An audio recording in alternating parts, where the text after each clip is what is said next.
Hi, everybody. Welcome to HOA Today. I'm Mark Foster on the HOA Leadership Network. Well, if there's a maintenance issue that comes up most among our HOA board leaders at our chapter meetings across the state, it's probably related to driveways, guest parking, and walking path maintenance, which brings us to the subject of asphalt. Now, that doesn't sound too exciting until you meet our next guest. So, Joe Hagen is joining us today.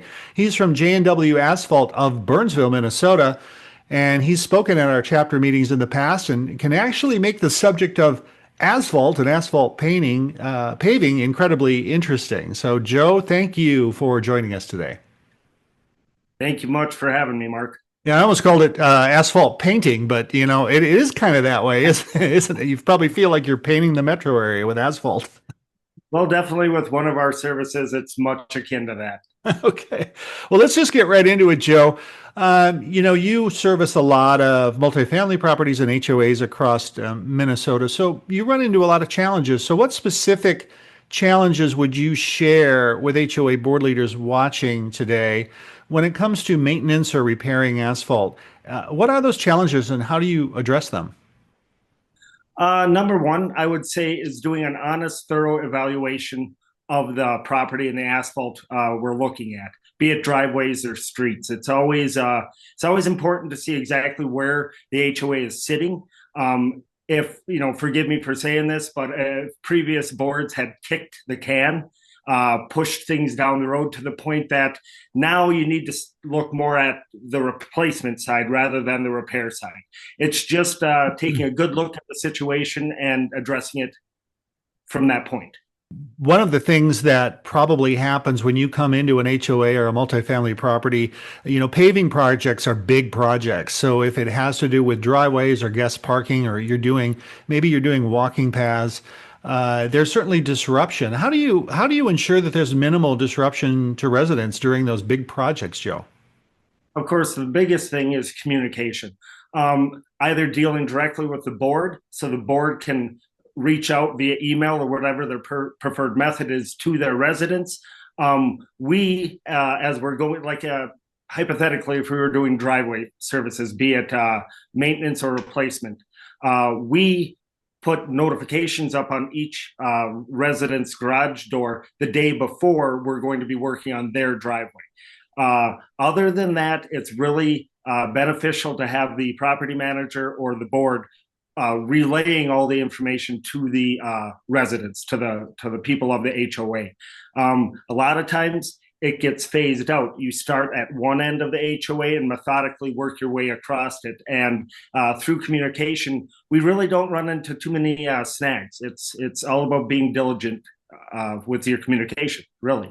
That's true. Communication is always key when it comes to notifying residents and making sure that they understand, what the goal is and what the timeframes are. So that's good to hear. So what factors, Joe, should property managers or HOA boards consider when they're budgeting? This is a heavy budgeting time of year for many HOAs. So they're looking at their reserve studies. The reserve studies might be suggesting that there needs to be some asphalt replacement, or they've got some repair work that they're aware of, and they're trying to get a line item in there for next year. So, what are some of those factors that board leaders should look at? And in Minnesota, should there also be sort of a time of year when some of this repair should be done? Well, first off, to the first part of your question, reserve studies are great, but the thing is as asphalt ages, if you're doing the proper maintenance, sometimes you can tweak out an extra 5 years before you have to start looking at replacement, things of that nature. Again, I fall back to my answer previously, doing an evaluation, really seeing where you're at, being able to forecast, if you have 5, 10 years left before really replacement should be on the table. Then you can start forecasting and budgeting for that at that point. It's all about your asphalt vendor being able to come in, walk the property with you, and again, give you an honest, realistic evaluation. Not every evaluation turns into work, and that's the way it should be. We're trying to keep the costs down for HOAs. And that's kind of the reason we do the processes we do. Is there a time of year then, Joe, that some of this work should be done? I mean, are you able to do this during winter time, or is there some optimal time of year for this type of repair or installation work? Well, we basically start loose figuring, weather permitting, around April, and we will push into November. So that the midsummer is always the best. When you have the warmer temperatures, if you're replacing asphalt, everything just blends in very nicely. We're professionals, so we can go into the earlier spring and the later fall. Once we know we're not able to provide a quality product, be it cosmetically or functionally, we shut down those services. It does nobody any benefit, us or the customer. And I do believe that's industry standard. Right. All asphalt contractors are.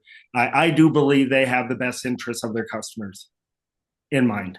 Sure. Well, if they want to stay in business and have, you're right, a good reputation and good repeat business, that's certainly true. And I think that one of the things, Joe, that I've always been impressed when you've talked to our chapter meeting in Egan, you've talked about the importance of regular asphalt maintenance. HOA properties and the boards that sort of govern them, they're most interested in ensuring property values are maintained, and that goes along with asphalt. Asphalt is one of those set it and forget it things. Once it's down, you think you've got a long time, where you don't have to deal with it again. But being Minnesota, things do happen, right? So, what in your view are the important aspects of regular asphalt maintenance in relation to not only property value but maybe safety? Number one is when you see an issue, be it cracking, be it settlements that have started to alligate, those are all water induction areas. Once you see them, you need to be proactive and get them fixed, be it through seal coat and crack seal or an actual repair on that area. Kicking the can does not service the HOA at all. These things are cancerous and they only get bigger. Therefore, the cost gets bigger. Right, and certainly it's kicking the can down the road for any kind of maintenance at an HOA can certainly mount because things don't get cheaper, right? They get more expensive as time goes by. So that's good advice. So Joe, I would think that some of our viewers are interested in eco-friendly or sustainable asphalt solutions. It seems like there's a growing demand for environmentally conscious practices, either in the product itself or perhaps in the maintenance and application of these types of products. What types of product do you guys offer in relation to eco-friendly and sustainable applications? Well, on the replacement or the paving side, we use recycle asphalt pavement. That's at the asphalt plant, they take asphalt that has been removed from, be it parking lots, driveways, and whatnot, and they recycle it. That way, they're not completely creating brand new asphalt using the extra oils, things of that nature. They're able to reconstitute the existing or the older asphalt and reformulate it into perfectly good asphalt pavement. That's definitely been a help to the environment. On the repair side, we use an infrared asphalt repair technique that eliminates the need to cut out and remove that asphalt, haul it to the plant, and then have them recycle it. We heat the existing asphalt back up to 300 degrees. We were able to rough it up and then add hot new asphalt to it. So there's no trucking involved. There's no bobcats on site having to remove all this. We've minimized the environmental exposure with that repair method. Interesting. I'm sure a lot of people who may be looking at this from a budgetary standpoint and who are interested in those eco-friendly solutions would be interested in that application. We're talking with Joe Hagen of J&W Asphalt, and next we'll discuss advancements in technology and other techniques improving asphalt longevity, and we'll do that right after this quick break. If you're an HOA board member with a desire to stay on top of HOA issues, now's your chance to join the fastest growing education association in Minnesota, the HOA Leadership Network. Our mission is to support HOA leaders through education, collaboration, and research. There are 4 chapter locations in the metro area. Membership is free, and meetings are monthly. For the schedule near you and to join, visit HOALeadershipNetwork.com.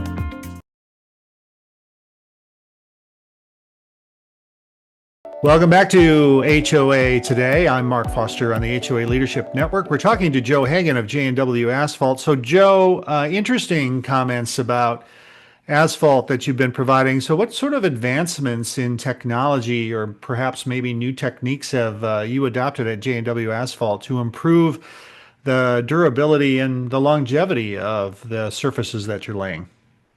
Well, on the paving side, it all starts with our removal and our base crews.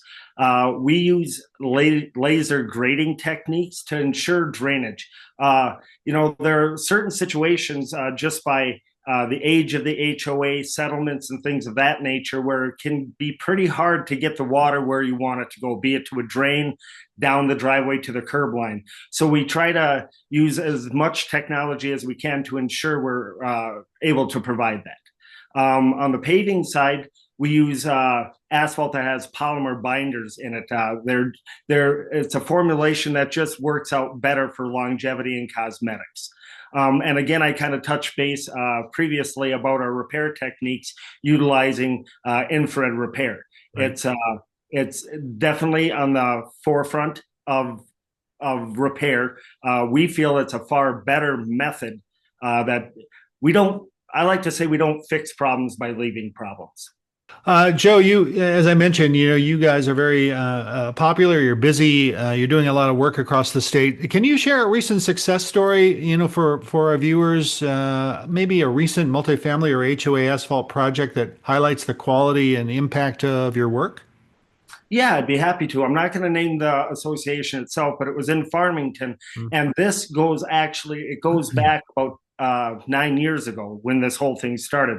We were working with a property manager. She had brought us to the property, and the first thing they were looking to have done were apron repairs and small repairs throughout driveways and streets. So we started doing that. It was over, I believe it was 120 resident HOA or unit HOA. And we ended up doing all of the aprons throughout the whole association. Then, of course, that rolled into doing maintenance every 4 years, doing seal coat, crack seal, and then, of course, any new areas of concern needing repair. Because, again, asphalt, everything in this world has a shelf life. Asphalt is no different. Mm-hmm. So even if you get your HOA back up to 90% within 5 years, you really need to start doing another evaluation to get that longevity. With the type of square footage that HOAs have, you really need to stay on top of it if you're going to get the bang for your buck on the initial paving. Back to that HOA in Farmington, doing that, eventually doing the evaluation, we had to just come to terms with the fact that let's stop the general maintenance, let's stop the seal coating, and now focus on doing replacements in the next 2 to 5 years. They totally understood, and they were lucky enough to be funded enough where we did not phase this one out, doing 20 driveways here, 50 driveways here, year after year. They did the whole kit and caboodle. So for us, that was exactly what we like to see coming full circle with an HOA, providing the repairs to keep it safe and functional, providing the general maintenance to ensure the longevity, and then, of course, when the day comes, replacing the driveways and getting everybody to 100%. Right, and that really leads to budgeting and proper planning for HOAs to ensure that when it does come time for some of these larger projects that are not cheap, that they're able to do it in an efficient and meaningful way. So that's great advice, Joe. So one last question for you. Tell me a little bit about J&W Asphalt. How long have you guys been in business, and what is your total solutions for customers? Well, J&W's been in business and in operation since 1976. It's a family-owned business. We have a lot of employees that are generational. Their parents have worked here, uncles, whatnot. We really like that tight-knit type of family feel. We offer full paving services, general maintenance being repair, seal coat, crack seal. We're always open to do evaluations, to just walk a property with an HOA or a private customer for that matter. It's just something that we feel as an educational standpoint, it's definitely beneficial. Even if we don't, there's no work involved, no skin in the game. It's still something that we feel is very important. And that's one of the reasons I'm still with J&W. There's no other asphalt company like it. Well, Joe, we appreciate you being a sponsor and providing educational content to our viewers. Joe Hagen from J&W Asphalt of Burnsville, thank you today for joining us. Thank you for having me, Mark. Have yourself a good day. You bet. Thank you, Joe. And please join us if you're not a member of the HOA Leadership Network. It's free. Just go to our website at www.hoalnet.com. Sign up today. I'm Mark Foster on the HOA Leadership Network.